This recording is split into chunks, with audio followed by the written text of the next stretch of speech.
Enfin, dans cette dernière vidéo, on va voir le seul cas dont on n'est pas encore parlé pour faire une intégrale d'une fonction qui n'est pas définie sur un intervalle fermé borné, le cas où les deux bornes posent problème, le cas où l'intervalle est ouvert. Donc on va regarder les intervalles ouverts, AB, avec AB dans R bar, donc pas forcément dans R. Il faut quand même que A soit inférieur à B. Mais du coup, avec par exemple moins l'infini plus l'infini, moins l'infini A plus l'infini et AB. Et on va voir comment on traite ce cas-là. Essentiellement, on va le traiter grâce à la relation de Chasles en découpant l'intégrale en deux et en regardant séparément les deux bouts. Donc, définition. Je vais prendre un intervalle ouvert AB avec A et B dans R bar. Donc A et B peuvent éventuellement être infinis. Il faut juste que A soit strictement plus petit que B. Si j'ai une fonction définie sur I à valeur dans R, on va dire qu'elle est localement Riemann intégrable si, quand je prends C et B dans l'intervalle I, F est Riemann intégrable sur le segment CB. On dira que F est localement Riemann intégrable sur I. Et on notera ça, F appartient à R log de I.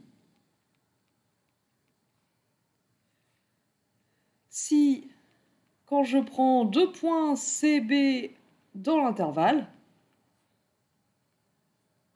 avec C plus petit que B, F est Riemann intégrable sur l'intervalle fermé borné CB.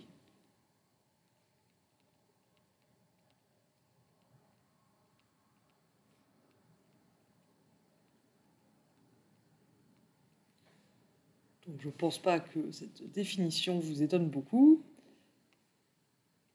Quand est-ce qu'on va dire que l'intégrale converge?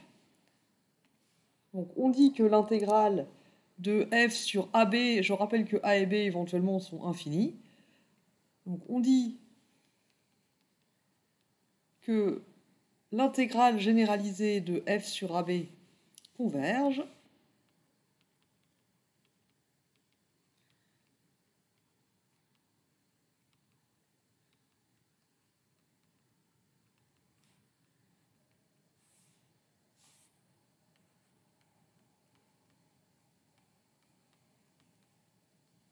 Donc sur I converge, si il existe un C entre A et B, tel que les deux intégrales généralisées entre A et C, sachant qu'en C, du coup, il n'y a pas de problème, et l'autre intégrale généralisée entre C et B, convergent toutes les deux.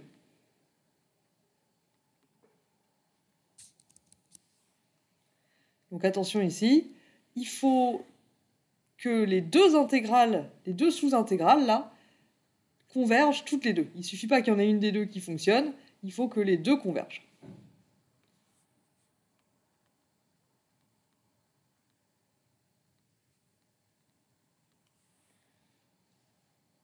Et en fait, dans ce cas-là, là j'ai dit, il faut qu'il existe un C qui vérifie ça, mais en fait, dans ce cas-là, on peut prendre n'importe quel point C.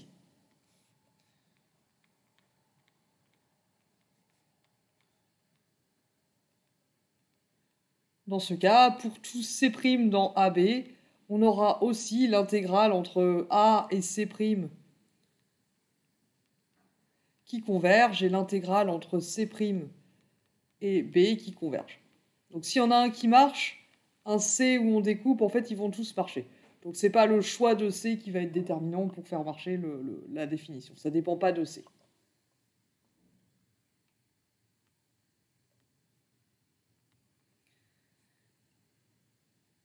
Et du coup, s'il existe un C tel que l'une de ces deux intégrales diverge,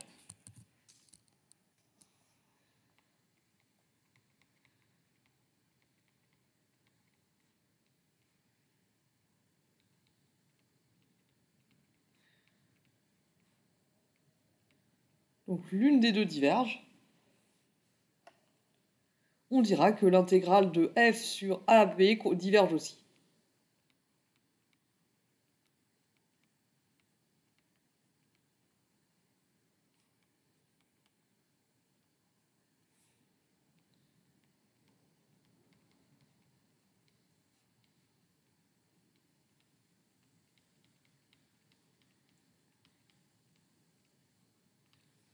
Donc quand les deux bornes posent problème, en fait on va se ramener au cas où il y a une seule borne qui pose problème en faisant un passage à la limite.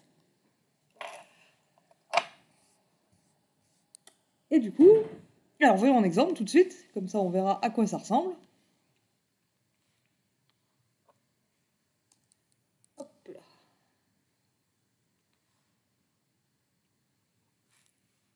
Par exemple, si j'écris avec la ligne droite, ça ne marchera pas, voilà.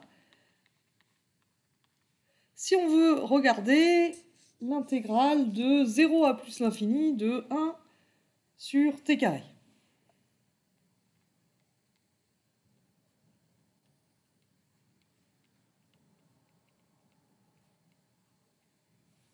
Alors si j'écris pas la fonction, c'est un problème, donc c'est 1 sur t carré dt. Déjà, on peut remarquer que la fonction 1 sur t carré, elle est continue sur 0 ouvert plus l'infini, donc elle est localement Riemann intégrable. Cette fonction, elle est continue, donc localement Riemann intégrable sur R plus étoile, sur 0 plus l'infini ouvert. Donc, on va pouvoir étudier son intégrale découpée en deux. Donc, soit, par exemple, excusez-moi, on va découper en 1. Donc, l'intégrale entre 0 et plus l'infini de 1 sur t carré dt va converger si les deux intégrales, si et seulement si, les deux intégrales entre 0 et 1 de 1 sur t carré dt et entre 1 et plus l'infini de 1 sur t carré dt convergent toutes les deux.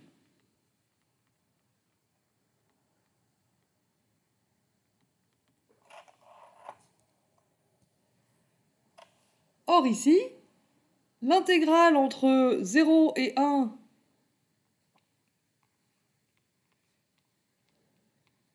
de 1 sur t carré dt, elle diverge.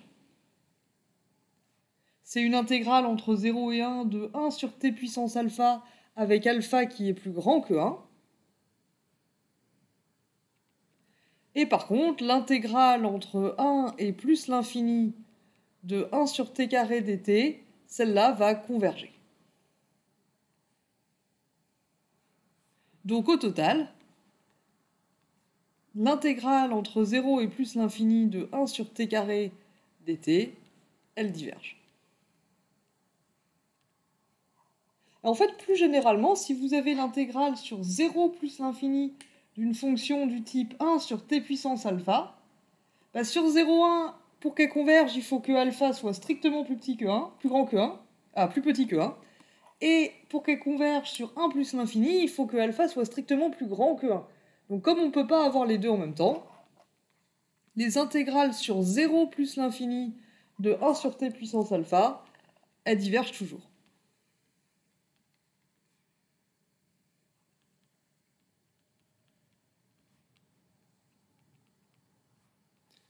Parce que du coup, alpha, il ne peut pas être à la fois plus grand que 1 pour faire converger l'intégrale sur 1 plus l'infini et plus petit que 1 pour faire converger l'intégrale sur 0,1.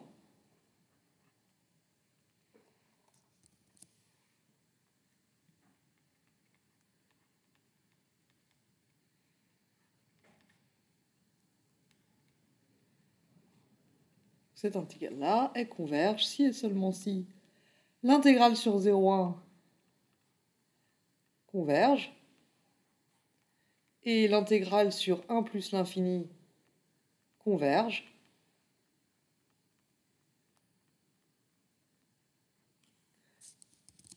La convergence de la première, c'est si et seulement si alpha est inférieur strictement à 1.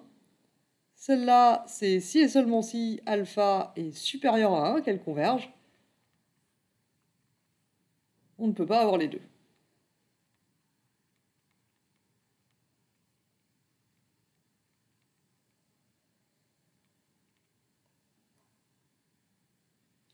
Donc un autre exemple, ce serait l'intégrale de la fonction t sur moins l'infini plus l'infini.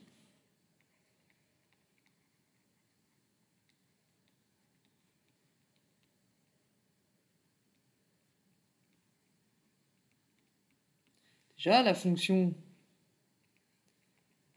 qui a t associe t, la fonction identité, parce que celle-là, en fait, c'est juste la fonction identité de R. Elle est continue, donc localement Riemann intégrable sur R.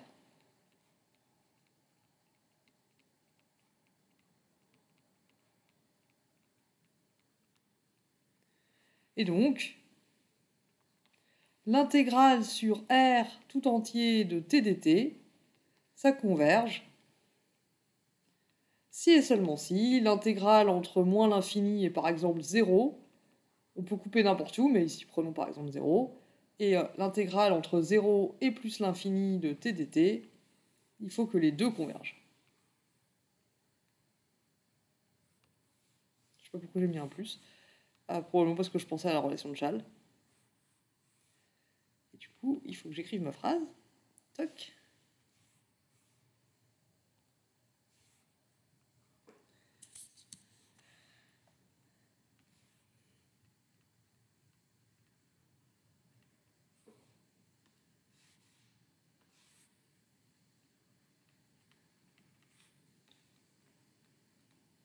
Il faut que ces deux intégrales convergent. Or,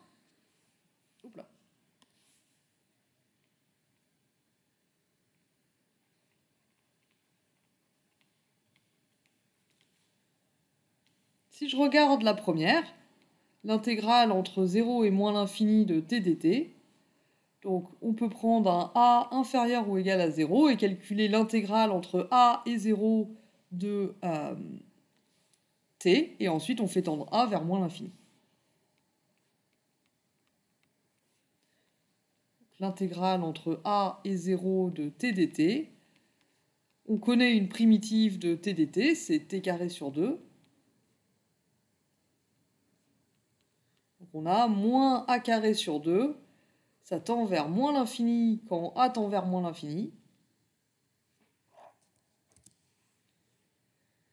Donc l'intégrale généralisée sur 0 moins l'infini de t dt diverge. Et du coup, tout de suite, on en déduit que l'intégrale sur R tout entier diverge aussi. On n'a même pas besoin de regarder l'autre. S'il y en a une des deux qui diverge, du coup l'intégrale totale diverge. Alors pourquoi cet exemple ? Parce qu'en fait, il y a un autre. On aurait pu croire qu'elle convergeait vers 0. Pourquoi ça ?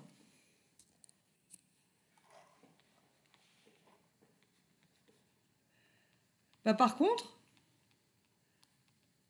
si on prend n'importe quel réel positif et qu'on fait l'intégrale entre moins a et a de t dt, l'intégrale entre moins a et a de t dt, ça fait 0. Je vous laisse le vérifier. On peut même le faire tout de suite. C'est t carré sur 2 entre a et moins a. Donc ça fait a carré sur 2 moins a carré sur 2. Sauf que moins a carré, ça fait a carré. Et donc tout ça, ça fait 0. Et donc quand a tend vers plus l'infini, ça tend vers 0. Donc l'intégrale de t dt sur moins l'infini plus l'infini, c'est pas pareil que la limite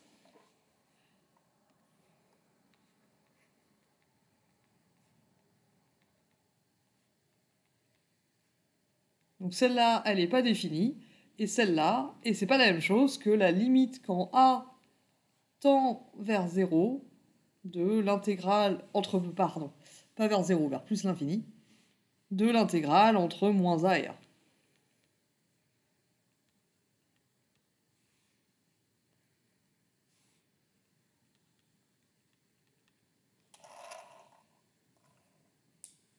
Donc attention à ça, pour étudier une intégrale dont les deux bornes posent problème, soit parce qu'elles sont infinies, soit parce que la fonction n'est pas définie en les bornes, notamment sur moins l'infini plus l'infini, attention, c'est pas ça qu'on fait. On pose pas un A entre un A positif, et on passe pas à la limite dans l'intégrale de moins A à A de t dt. Pourquoi ça? Parce qu'en fait, c'est quoi le problème ici? Qu'est-ce qui se passe vraiment? Si on regarde la fonction t sur R, ça c'est la fonction f de t égale t,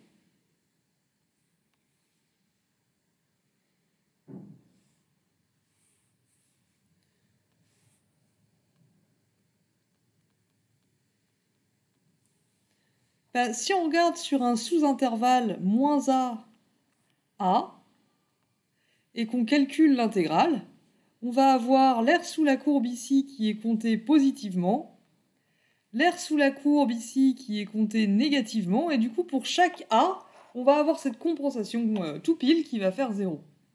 Mais maintenant, si je vais jusqu'à plus l'infini comme ça, là je vais me retrouver avec cette aire-là qui va faire plus l'infini, hein, je pense que ça se voit, et cette aire-là qui est négative et qui va faire moins l'infini.